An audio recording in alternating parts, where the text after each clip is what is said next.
At the time of writing this video, there are over 1,000 Pokemon. And, you know, I guess there always will be unless they start, I don't know, giving some Pokemon the axe or something. A lot of these Pokemon are incredibly iconic fixtures in pop culture, champions of design that have fully infiltrated the global zeitgeist. And others, you can look at and think, huh, yeah, someone really spent time on that, didn't they? Look, it's a simple fact of life that in a game with hundreds of capturable creatures, not all of them are going to be super exciting. But like, seriously, has any single human being ever used a Seeking? Who's this for? I've always been curious though, with over 1,000 Pokemon, surely there must exist one that is the least popular. And no, I don't mean most hated, that would be Electrode, and if you disagree, you're factually wrong. No, I mean the least popular. The one that people don't even think about for long enough to hate. There is one problem though. Finding the Pokemon that people are most inclined to just forget about is a little tricky because, well, you probably forgot about it. But today, I come bearing good news. I have devised a scientific, analytical method to definitively find the statistically least popular Pokemon. Richard, hit that intro.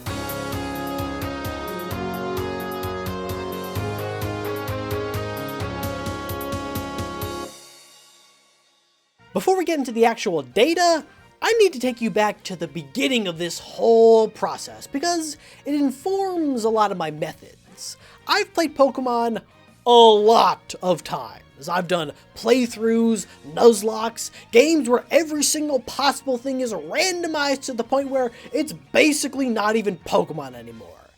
And in all that time, I've used a lot of different Pokemon. But have I actually used them all? I doubt it. So I thought it might be fun to play through a game using a full team of Pokemon that I've never used before. But then I thought, why stop there? I could play through a game of Pokemon using a team that nobody has used before. I could find the 6 least popular Pokemon around the globe and experience this game in a way that nobody on the planet has before. A playthrough that you can watch me play live. More information on that at the end of the video. And I mean, it shouldn't be too hard to figure out. I just have to do a little research to find out which Pokemon are the least used and I'd be good to go. Well, 2 months of research later, I'm ready to go. So, how does one go about finding the least popular Pokemon? Well, the first step is to define our list. Because for my specific goal, finding the popularity of every single Pokemon doesn't make a lot of sense. Because in a playthrough, I'm not really looking to use specific Pokemon, but rather whole evolutionary lines. Say I found that, I don't know, Sandshrew was super unpopular, but everyone absolutely loves Sandslash. They can't get enough of the guy.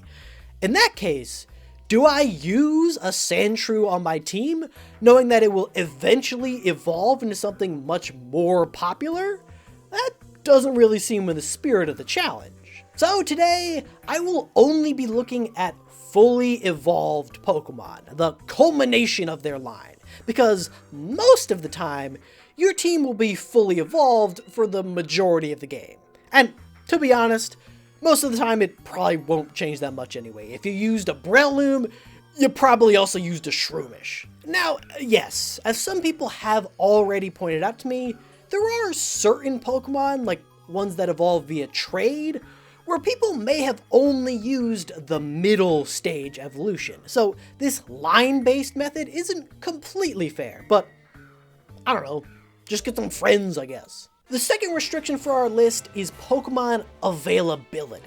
I think we all remember the Dexit debacle of 2019, But for those who don't know, in the first 7 generations of Pokemon, every single Pokemon past and present was programmed into the game, so you could technically obtain any Pokemon you want. However, starting in Generation 8, Game Freak made the decision to only include certain Pokemon within the programming of the game.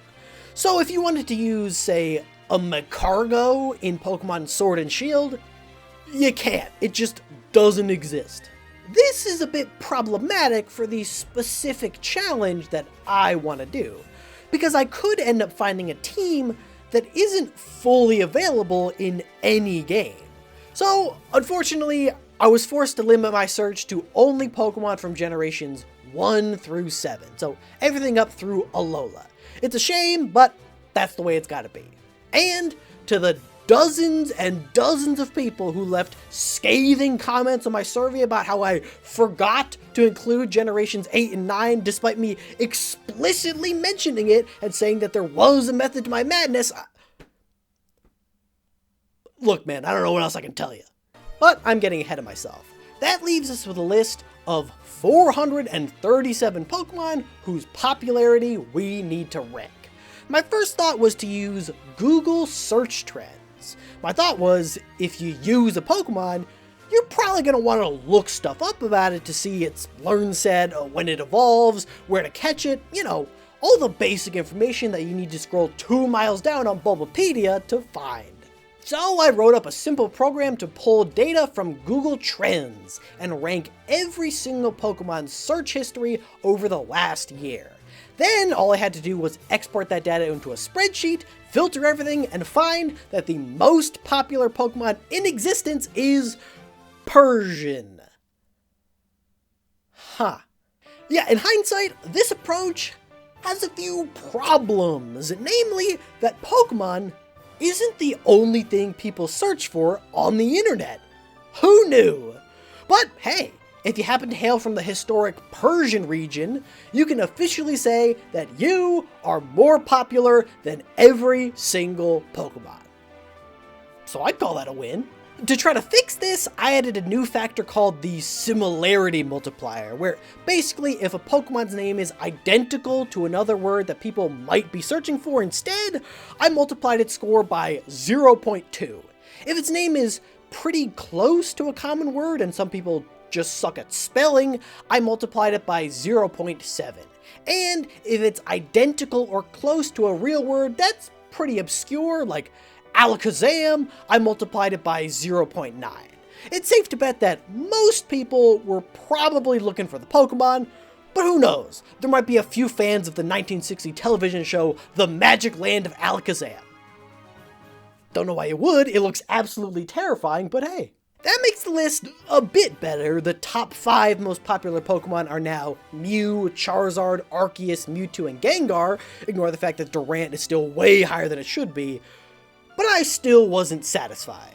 I thought I could maybe get search data from a site explicitly dedicated to Pokemon, like Bulbapedia or the Pokemon database, but unfortunately those sites keep their search volume private.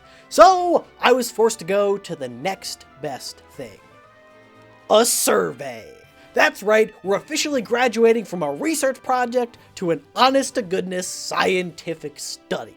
If you've watched any video on the channel in the past month, you've no doubt heard me yapping about this, but I created a simple Google form that contains every single fully evolved Pokemon on our list, and all the subject had to do was go through and check off every single Pokemon that they have used before, in any capacity. Playthroughs, competitive, TCG, it doesn't matter. If you used it, check it off. From this data, I could get a second score that more accurately reflects each Pokemon's true popularity. I also included a section where people could input their screen names or something if they wanted a shout out, fully believing that I'd get, I don't know, maybe 30 responses? Yeah, that didn't happen. We actually got a total of 1,087 responses before I closed the sheet last week, which, on the one hand, is awesome. It makes our data set far more robust. But, on the other hand, it does mean that I have to break my promise because I literally cannot read out all 597 names in this video. If you're mad about that, you could, I don't know, maybe leave a super well thought out and persuasive comment, and I could be convinced to do like a bonus video reading out each and every name on that list, but this is a YouTube comment section, so I'm not too worried. Now, this survey wasn't perfect. Namely, I accidentally cut the list one short and forgot to include Blacephalon. But based on the sheer number of furious comments I got from people who noticed that it was missing without any sort of prompting or anything, ain't no way he's the least popular. Hell, he might even be the most popular. My deepest apologies to the Blacephalon stan community. Please don't cancel me. I am very afraid of you. Looking at the data from the survey, we find a somewhat different story from the Google searches. For starters, the most used Pokemon among you all was, surprisingly, Gyarados. With 826 votes, that means that 76% of the people who chose to fill out this survey have used a Gyarados at some point. And heck, I'm one of them. Similar to the search trends, a lot of the Pokemon in the top 10 were from Generation 1, which makes sense. They've been around the longest, so people have had more time to use them. But unlike the Google results, the rest of the top 10 was mainly made up of Pokemon from Generation 4, which also makes sense, because viewers of this channel have impeccable taste. But with that survey, we now have two sets of data: Google search volume and the survey score. In order to combine them, I need to go back to the thing that brought me to the dance in the first place. It's been a while, but we need to make a decision matrix. Basically, we just need to standardize this data so it's on a scale from 1 to 10 using this simple formula. Then we need to select weights, which is a percentage of how influential we want each criteria to be. Because our Google search score is a little bit scuffed, I'm gonna just de-emphasize it by weighting it at only 30% and leaving the remaining 70% for the survey score. If we just multiply each Pokemon's survey score and search score by their respective weights and add them together, we will get a final popularity score for each Pokemon out of 10 possible points.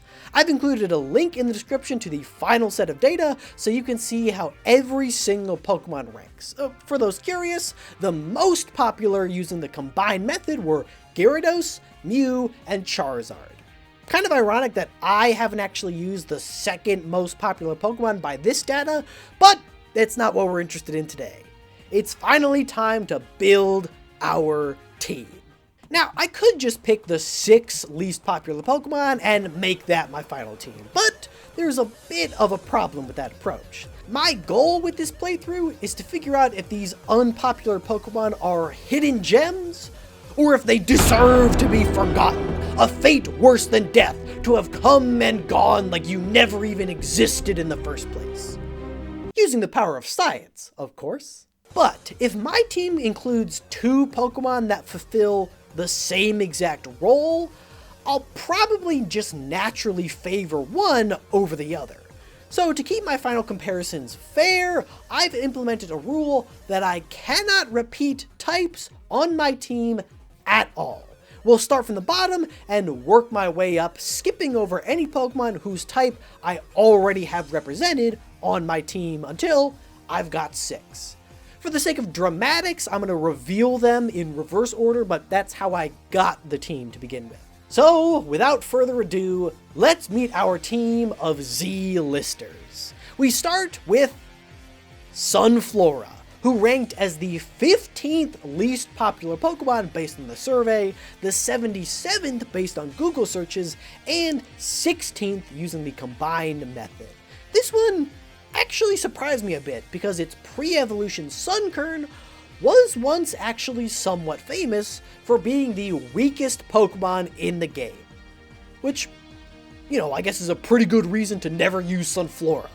Next is Passimian, a Pokemon that I've always kind of liked based on just vibes alone, but I don't think I've ever used. It ranked 14th according to the survey, 98th according to Google search, and 13th overall. Then we have Illumais, who ranked 11th in the survey, 14th in the search, and 10th overall, and is somehow far less popular than its counterpart Volbeat, probably because its name is way less fun to say.